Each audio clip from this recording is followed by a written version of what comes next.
when it comes to like African culture, our roots and everything like that, that one you have to find out on your own. So if you don't have the community that is there to give you the knowledge, or like resources around you, you're really going to protect our culture. Because I feel like we're such giving people, and I feel like sometimes like because we're so giving, we're so kind, we're like, yeah, right? But sometimes we have to, protect our peace, protect our culture, and like then the year of return happened. Then people came to Ghana. Now everybody thinks Ghana's pop. I was like, Ghana's always been pop. Like it's always been fire. It's always been amazing. Like now you just have to pay.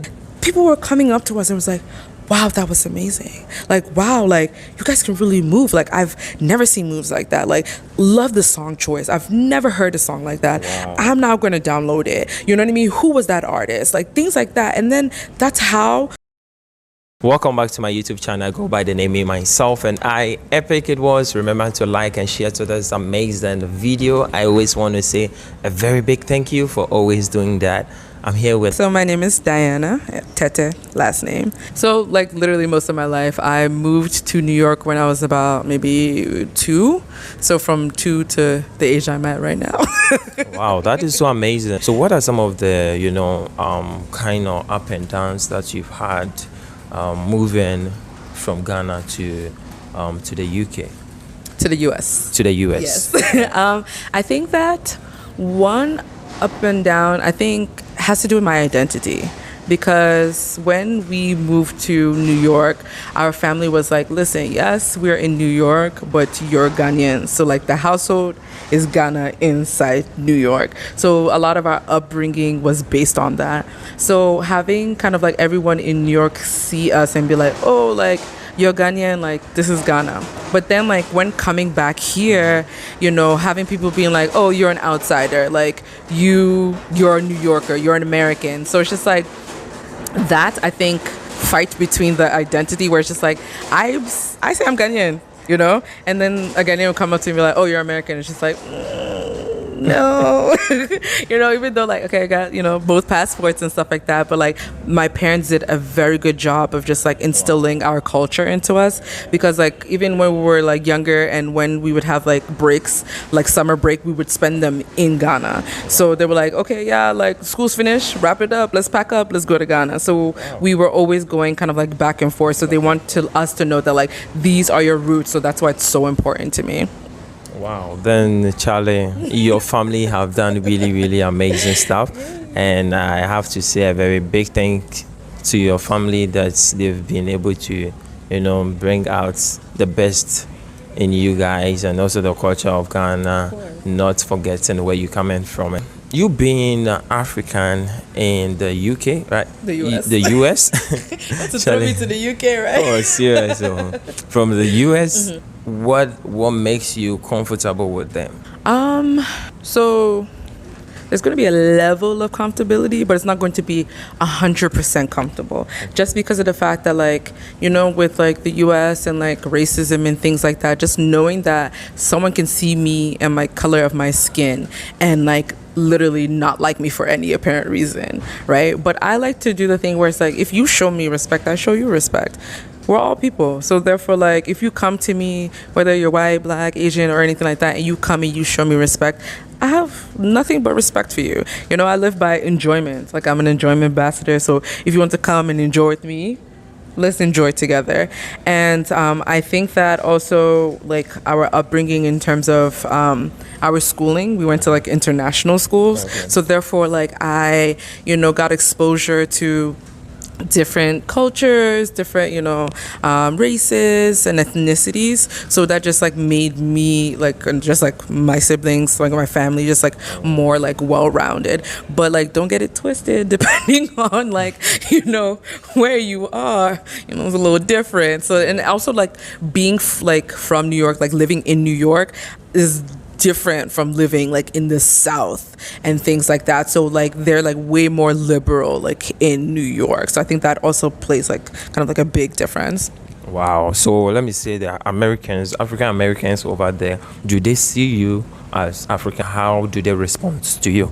Okay, so I think that this question, if it was asked like maybe when I was in middle school, I would have a different answer than when I have right now. Okay, let's go back to your middle. Okay. So in middle school, like, it was not popping to be African. Like, it really was not. That was the time where everyone's like, oh my God, African booty scratcher. And like, oh my gosh, you guys live in huts. And like, do you have a pet giraffe? Like, do you like walk around with zebras? And I'm like, what do you think is happening? You know what I mean? I'm like, bro, like, my house in Ghana is bigger than a house in New York. So like, let's really get to it. And so like, you know, at that time, it was very like, listen, Africans are over there. Like, they made a very big distinction, like African American one side, African the other side. And I was just still okay with it because I was like, listen, I'm African, so period. I'm gonna rep that to the day I die, you know. And that was instilled in us, where it's like, you're from Ghana, you're Ghanaian. Period, period, period. When I was filling out all that census stuff, other Ghanaian, like, you know. But then now there's Afrobeats. Now everyone wants to come to Ghana. Now, you know, African Americans are taking like DNA tests to find out kind of like, you know, like what, you know, their lineage like came from and things like that. And they're like, oh, this percent is Sierra Leone, that percent is Ghana, this percent is that, right? So now it's popular, you know, to be, you know, Ghanaian and like to be Africans and things like that. And so now they want to like, oh yes, we're all one. And like, they're more like kind of like, yes, you know, at the end of the day, you know, when you see us feel like our skin color is the same, you know, you are way more closer to your roots. And it's just like, you know, and like everything in terms of like slavery and things like that. So now like they I guess getting more into the history and things like that. So I feel like now like it's amazing, you know, to be Ghanaian. But I was like, it's always been amazing, but people are late to the game. And especially even with the whole like year of return, like my sister and I, as I said, our family have been coming to Ghana like every year, like since we basically moved, and we had tell people like, listen, come to Ghana, I promise you, it's like, you're going to love it. We're like, oh, Ghana, why Africa, what? Right? Then the year of return happened, then people came to Ghana. Now everybody thinks Ghana's pop. I was like, Ghana's always been pop. Like, it's always been fire, it's always been amazing. Like, now you just have to pay double the price to enjoy what you could have been coming since, you know, before. Yeah. Do you think they were not teaching them about Africa when they were in school? That is why they literally do not know much about Africa. I think that what they taught about Africa was very limited. Because I think that like normally when they talk about Africa is they're linking it to slave and the slave trade. So therefore, like, as a student in school, when you're going to touch on it, it's like, okay, slaves, okay, that's Africa. Like, you know, they don't really talk about what happened before slavery. We had all these wonderful civilizations and things like that. And I think another aspect that they're not teaching is Africa now, which makes a very big difference, you know. So therefore, that's why a lot of people have very stagnant view on Africa, because of the fact that like all they know is what they were taught when they were kind of like in like middle school or when they were younger, and they haven't like brushed up on it. And meanwhile, like we have all these like, you know, countries that are literally flourishing and they're doing great things. They have wonderful infrastructures and different things like that, but people are really just still thinking that like every African country, like literally everyone's living in a hut, or that like every African country everybody's poor. And it's just like, you come to some of these countries and you will see lavish, okay? And they don't like understand it. So some people come and be like, oh wow, I would have never guessed that Ghana looked like this, or like Chasaka Estates and like all these like, you know, big places that like, you know, people are money day, right?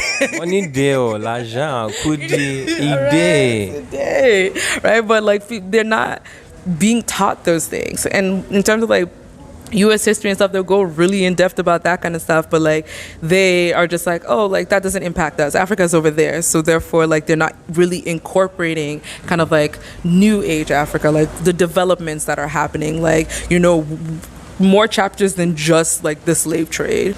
Have you ever visited the, let me say, Cape Coast, the castles and all that?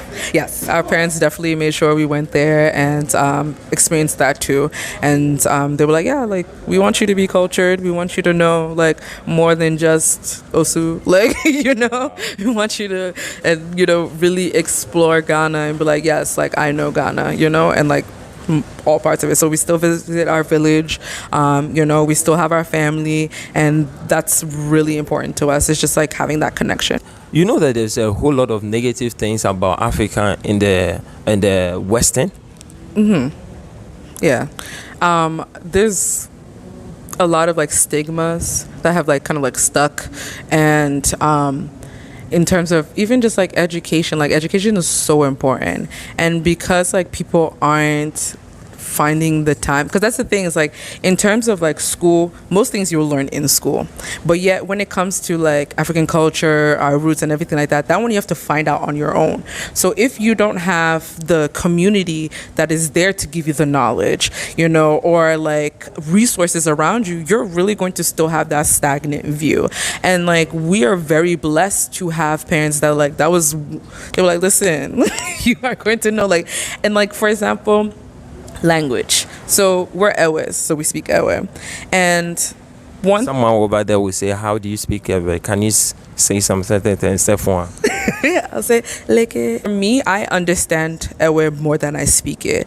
I feel shy speaking it because of just like people around are like already judging the whole identity thing, where like people here are thinking that I'm American, so therefore if I say it, I'm going to have an accent, when I say like certain Ewe words, and Ewe is very tonal, so therefore like you can say something, but because you've dropped the O, it's one thing, but when you take the O up, it's a different word. And so like because of that, I'm kind of like shy when I speak it. But when it comes to like understanding, when people are having conversations around me, I understand like literally most of it. And especially since like my parents literally were like, listen, we're gonna speak Ewe to you because we don't want this language to die, and so that even like the bits and pieces and what I know I can pass on, to my future children, to keep on the legacy, to like continue that. But do you think like Africa is losing their culture? Like, do you think we are losing our culture, Africa? That was a little tricky because I don't know if I would say losing. I think that we're trying too much to be influenced by the West. I think that we have a very vibrant culture that we need to stick to.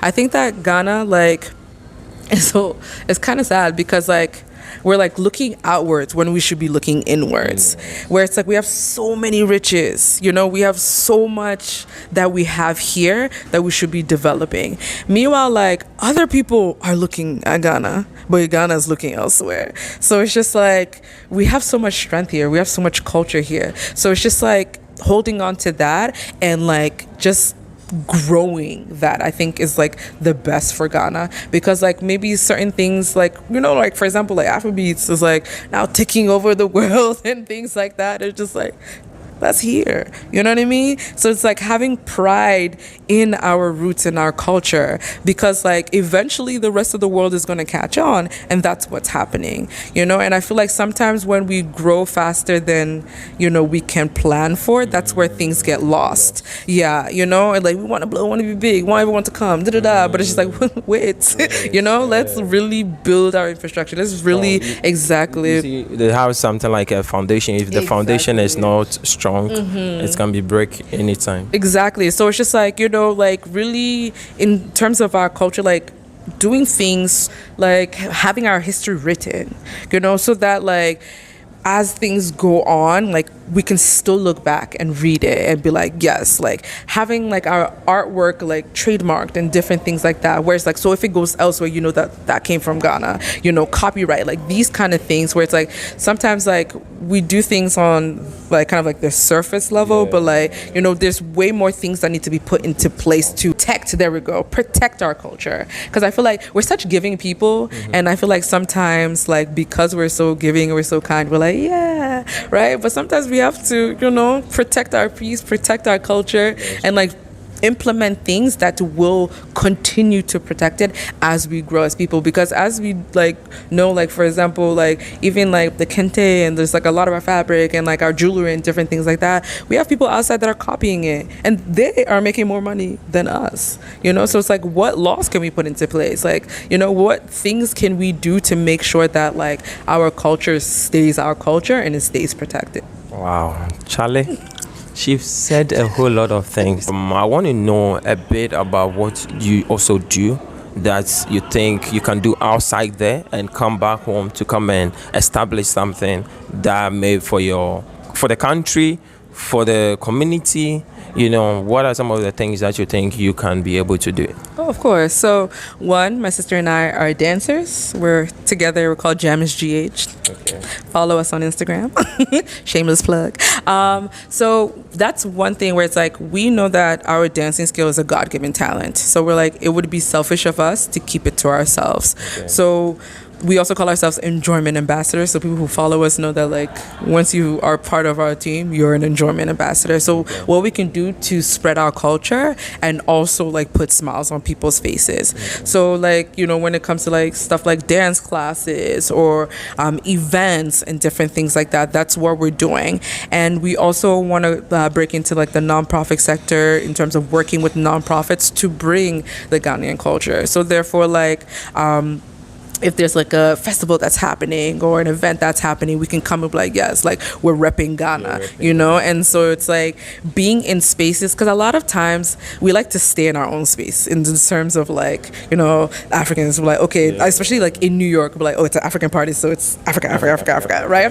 But it's just like, we're just sharing our own culture amongst ourselves, the people who know it. But it's like breaking out of that, branching out of that. You want to break some boundaries. Exactly. So for example, my sister and I were invited to dance at this event that was predominantly Indian. So therefore like, people there were Indian and like it was great. And so like a lot of the performers and the singers were Indian. We were like literally only African. So we're like, we're, repping Ghana, right? So we get there and we start dancing, and at first, I was like, oh, snap, like, are they liking it? Like, are they enjoying it? Like, what's happening? So I was like, you can't win everything. Yeah, but then after we finished, people were coming up to us and was like, wow, that was amazing. Like, wow, like, you guys can really move. Like, I've never seen moves like that. Like, love the song choice. I've never heard a song like that. Wow. I'm now going to download it. You know what I mean? Who was that artist? Like, things like that. And then that's how you are teaching people parts of your culture that are, like, dear to us, using what God has given us. And so that's what we do. So we're trying to break into those kind of spaces so that we can, like, educate people in the best way that we can through dance. And so like that's kind of like more of what we're doing. Like, we're still going to do stuff for our people, Africa, we did, right? But it's also like not stopping there, being able to be in other spaces and collaborate with people that, don't know Afrobeats, that don't know Afro dance, like that, that's never listened to Wizkid before or like Stoneboy or anything like that. And like exactly, and putting them on. And so we're like, oh, you know what? I'm the person who, like, so when people come up to us and was like, yo, I love this song because of you guys, hits my heart.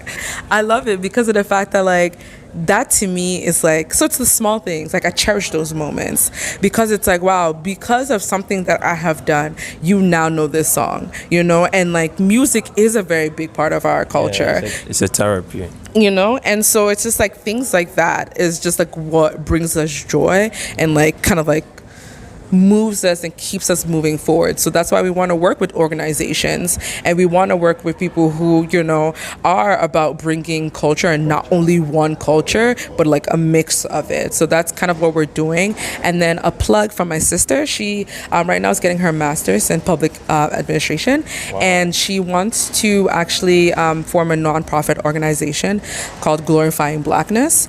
And start it in New York, but then move it to like Ghana, and have like a community center where, people in the community can come, you can get dance classes, like, and like then we can also get people, let's say maybe how, like, a trade and you want to be able to teach other people a trade. So people in the community can come and then like learn a trade.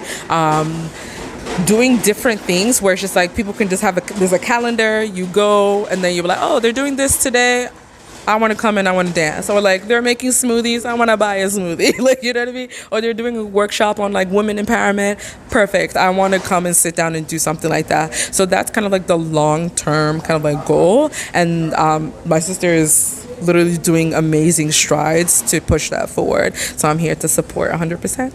Yes, so again, my name is Diana, and in terms of Instagram, it's African Motion, so African_Motion. But if you want to know our dancer page, is Jammers GH, JAMMERS GH. So yes, that's how you can follow us, keep up with our enjoyment, our dancing. We're always dancing. So if you're trying to be part of our community, please, please, please, please follow.